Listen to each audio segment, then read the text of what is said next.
मध्य प्रदेश के परिवहन मंत्री गोविंद सिंह राजपूत कमलनाथ की सरकार में भी रहे, वर्तमान शिवराज सरकार में भी रहे और उन्हीं के विभाग में रहा कांस्टेबल के पद पर सौरभ शर्मा। क्या कहीं ना कहीं उनका बरदस्त तो उसको नहीं प्राप्त था? परिवहन विभाग का अरबपति कांस्टेबल, जिसके बारे में कौन नहीं जानता है। लोकायुक्त और ईडी की टीम लगातार जांच कर रही है। लोकायुक्त की टीम को एक बड़ा सबूत हाथ लगा है। उस सबूत में मध्य प्रदेश के कई बड़े दिग्गज और कद्दावर नेताओं का नाम लिखा है। 20,000 करोड़ रुपए के लेन देन का बड़ा ब्यौरा उसमें लिखा है। किस बड़े नेता और कद्दावर का नाम उस डायरी में लिखा है, जिसे लाल डायरी के नाम से संबोधित किया जा रहा है?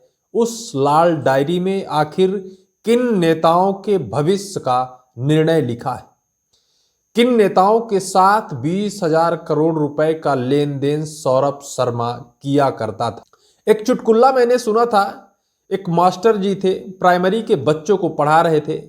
अचानक से एक सवाल कर देते हैं कि रावण को किसने मारा? एक बच्चा खड़ा होकर गिड़गिड़ाता हुआ कहता है कि मास्टर साहब, हमने नहीं मारा, मैं तो अभी बाथरूम करने गया था। ऐसा ही कुछ देखने को मध्य प्रदेश की सियासत में मिल रहा है। ऐसा ही कुछ हालात है। तो क्या ये माना जाए कि वो अबोध बच्चा और मध्य प्रदेश की भारतीय जनता पार्टी की दिशा और दशा एक जैसी है, या फिर उस अबोध बच्चे के अलावा वर्तमान में भारतीय जनता पार्टी जिस तरह तिलमिला रही है, जिस तरह बयानबाजी कर देती है, क्या वो खुद अपने मुंह से सब कुछ उगलने वाली है? ऐसा इसलिए कहा जा रहा है कि सवाल कहीं और किया जाता है, लेकिन जवाब भारतीय जनता पार्टी के नेता ही दे देते हैं। तिलमिला जाते हैं, अपनी सफाई देने में लग जाते हैं। इस वजह से उनकी तरफ इंगित या फिर उनकी तरफ सवाल ज्यादा खड़े होने लगते हैं। दरअसल मध्य प्रदेश के परिवहन विभाग का एक सामान्य सा कांस्टेबल, जिसके घर में अरबों रुपए की संपत्ति मिलती है, विदेश में उसके फ्लैट बंगले हैं, उसके पास इतनी संपत्ति है कि वो मध्य प्रदेश को चला सकता है। मध्य प्रदेश का जितना बजट होगा शायद उसके पास उतनी संपत्ति है। लेकिन अब उस कांस्टेबल के पास जो संपत्ति है, उस संपत्ति का ब्यौरा ढूंढा जा रहा है कि आखिर वो इतने कम टाइम में इतनी संपत्ति कैसे अर्जित कर लेता है। उसका सहयोगी कौन था? मध्य प्रदेश की राजधानी भोपाल में रहकर भी वो इतना बड़ा गुनाह कैसे कर लिया? और जहां मध्य प्रदेश की सभी सुरक्षा एजेंसियों के कार्यालय हों, जहां मध्य प्रदेश की राजधानी, जहां मुख्यमंत्री जी बैठते हों, उस जगह पर एक व्यक्ति इतनी काली कमाई कर ले, सरकार की नाक के नीचे वो इतना भ्रष्टाचार कर ले, सरकार को कानों कान खबर ना चले, तो इस पर कहीं ना कहीं सरकार भी घेरे में आती है, सुरक्षा एजेंसियां भी सवालों के घेरे में आ जाती हैं। यही कारण है कि लोकायुक्त टीम के हाथ एक लाल डायरी लगी है। उस लाल डायरी में 20,000 करोड़ रुपए के लेन देन का बड़ा ब्यौरा लिखा है, जिसमें नाम तो साफ तौर पर नहीं लिखा है, लेकिन शॉर्टकट में या फिर एक वर्ड के नाम पर लेन देन का ब्यौरा लिखा गया है। जैसे किसी का नाम जो फर्स्ट वर्ड होता है उसे लिख दिया गया है और आगे उस लेन देन का ब्यौरा लिखा गया है। ऐसा मध्य प्रदेश कांग्रेस के पीसीसी चीफ जीतू पटवारी का आरोप है। मध्य प्रदेश के पीसीसी चीफ जीतू पटवारी ने उस लाल डायरी को सार्वजनिक करने का अपील की है। उन्होंने कहा है कि मध्य प्रदेश सरकार उस लाल डायरी को जनता के सामने रखे। उसमें किनका नाम लिखा गया है, कोड वर्ड में आखिर किस व्यक्ति के साथ लगभग 20,000 करोड़ रुपए का लेन देन किया गया है। उन्होंने कहा है कि मध्य प्रदेश के कई ऐसे लोग उसमें मिल सकते हैं, कई ऐसे लोगों का हाथ है जो उस डायरी के खुलासे से हो सकता है। जब जीतू पटवारी ने इस शॉर्टकट शब्दों में कहा कि उस डायरी के खुलते ही कई बड़े नाम, कई बड़े चेहरे सामने आएंगे, तो मध्य प्रदेश के पूर्व मंत्री गोपाल भार्गव स्वयं ही बयान दे बैठते हैं कि कुछ भी हो, लेकिन मेरा नाम उसमें नहीं हो सकता है। मैंने पहले ही कहा था कि एक हेडमास्टर जी प्राथमिक विद्यालय में पढ़ा रहे थे बच्चों के सामने और कह दिया कि रावण को किसने मारा है, तो एक छोटा सा अबोध बच्चा खड़ा होता है और कहता है, मास्टर साहब हमने तो नहीं मारा, मैं तो बाथरूम करने गया था।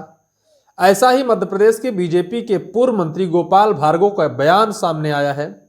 और जब पीसीसी चीफ जीतू पटवारी कहते हैं कि लाल डायरी खुलते ही सब खुलासा हो जाएगा, इस कांड का साफ साफ शब्दों में दिख जाएगा कि इसमें कौन सहयोग दे रहा था सौरभ शर्मा का, तो गोपाल भार्गव भी बयान दे बैठते हैं कि कुछ भी हो लेकिन मेरा नाम उसमें नहीं हो सकता है। किसका नाम है? मध्य प्रदेश की राजनीति, मध्य प्रदेश में 20 वर्ष से बीजेपी की सरकार है। 15 वर्ष शिवराज सिंह चौहान रहे, 15 महीने तक कमलनाथ की सरकार रही, उसके बाद मोहन सरकार आ गई। मध्य प्रदेश की राजधानी में मुख्यमंत्री बैठते हैं, पुलिस मुख्यालय भोपाल में ही है, सभी सुरक्षा एजेंसी और जांच एजेंसियों का कार्यालय भी भोपाल है, और भोपाल में ही सौरभ शर्मा इतने बड़े करप्शन का सबसे बड़ा मास्टरमाइंड कैसे निकल गया। सरकार, शासन, प्रशासन, मुख्यमंत्री, विधायक, सांसद, सबकी आंखों में धूल झोंक कर वो आखिर इतनी बड़ी काली कमाई कैसे कर लिया, अरबों रुपए जुटा कर कैसे रख लिया। क्या किसी की नजरें नहीं पड़ी, या फिर किसी की नजरें पड़ी तो वो भी उस काली कमाई का हिस्सेदार बन गया, जिसकी वजह से सौरभ शर्मा के ऊपर कोई कड़ी कार्रवाई ना हो सकी। क्या ये वजह है कि मध्य प्रदेश का सत्ता पक्ष उसके साथ है, या फिर मध्य प्रदेश के बड़े बड़े नेताओं का उसमें हाथ है? जिस तरह जीतू पटवारी ने आरोप लगाया है कि अगर उस लाल डायरी का खुलासा हो, उसमें जो कोड वर्ड से नाम लिखे गए हैं, किनके नाम हैं, उन नामों का अगर खुलासा हो तो इस सौरभ शर्मा के काली कमाई का बड़ा खुलासा हो सकता है। जनता के पैसे को लूटने वाले आखिर कौन है? जीतू पटवारी का बड़ा आरोप है। जीतू पटवारी ने तो आरोप ये भी लगाया कि सौरभ शर्मा के जान को खतरा है, क्योंकि जो उसके साथ मिलकर काली कमाई कर रहे थे, सौरभ शर्मा अगर पकड़ा जाता है या फिर मुंह खोलता है तो उसके सहयोगी, उसके जो पार्टनर थे वो फंसेंगे, और अगर फंसेंगे तो कहीं ना कहीं उनको सामने आना होगा। इस वजह से जो उनके पार्टनर हैं, जो उसके साथ खाने वाले हैं, वो उसे जिंदा नहीं छोड़ेंगे। ऐसा पीसीसी चीफ जीतू पटवारी का आरोप है। बहरहाल क्या मामला है और कहां तक जाएगा, क्या इसमें सौरभ शर्मा बस संलिप्त है और कोई नहीं, या फिर उसके साथ और बहुत सारे दिग्गज और कद्दावर नेताओं के साथ अफसर भी शामिल हैं, ये तो जांच के बाद ही साफ होगा। अभी भी जांच एजेंसियां जांच कर रही हैं, जांच का खुलासा होना अभी भी बाकी है। एविडेंस समेट रही हैं, बहुत सारे एविडेंस समेट भी गए हैं, लेकिन उसका भी खुलासा अभी भी बाकी है। लाल डायरी में किसका नाम है, कौन है?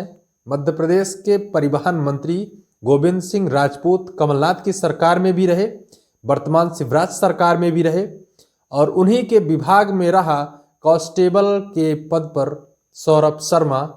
क्या कहीं ना कहीं उनका बरदस्त तो उसको नहीं प्राप्त था, या फिर उनकी गैर जानकारी में सौरभ शर्मा ने इतने बड़े कांड को अंजाम दे दिया? अब ये तो जांच के बाद ही साफ होगा कि सौरभ शर्मा किनके आंखों में धूल झोंका, कौन कौन सौरभ शर्मा का साथ दिए। जब तक जांच एजेंसियां इसका खुलासा नहीं करती हैं, तब तक कुछ कहना मुश्किल है। आपको इस वीडियो को लेकर क्या राय है, कमेंट बॉक्स पर जरूर लिखें।